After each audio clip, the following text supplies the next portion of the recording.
Écoute-moi bien, Henry. La défaite est un événement inévitable. Quelle que soit la compétition, personne ne peut y échapper.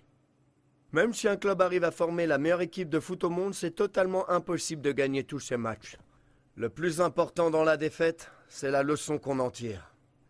Dans n'importe quel sport, il n'est jamais bon d'être un perdant. Et pour tout compétiteur qui se respecte, la défaite est la plus amère des déceptions. Et pourtant, la majorité des joueurs n'essaient même pas de tirer les enseignements de leur défaite. C'est ça le problème. Par peur d'être jugé comme un incompétent, ils préfèrent fuir la réalité et ne reconnaissent pas leurs erreurs. C'est la solution de facilité pour faire passer la pilule. Ils le font inconsciemment et ne le remarquent même pas. C'est pas grave, on se rattrapera sur les prochains matchs. Ouais, t'as raison, c'est pas la fin du monde d'avoir perdu contre eux. Pour ne pas gâcher les efforts faits jusqu'à présent, ils se persuadent que ce n'est pas grave et qu'il ne faut pas abandonner après une défaite.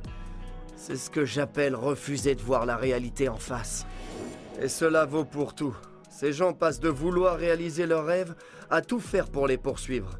Ils se voilent ainsi la face et continuent de courir après des mirages, des éternels perdants. Je n'ai pas le moindre intérêt pour ces gens-là. Il faut vivre pour réaliser ses rêves, et non pas pour les poursuivre. Et c'est la défaite elle-même qui est l'étape principale pour y accéder. Ce dont on a besoin quand on fait face à la défaite, c'est simplement la force de la reconnaître. C'est-à-dire le don de sombrer dans le désespoir. Quand le chemin que l'on a imaginé ne nous permet plus d'avancer, nous n'avons pas d'autre choix que d'en trouver un nouveau.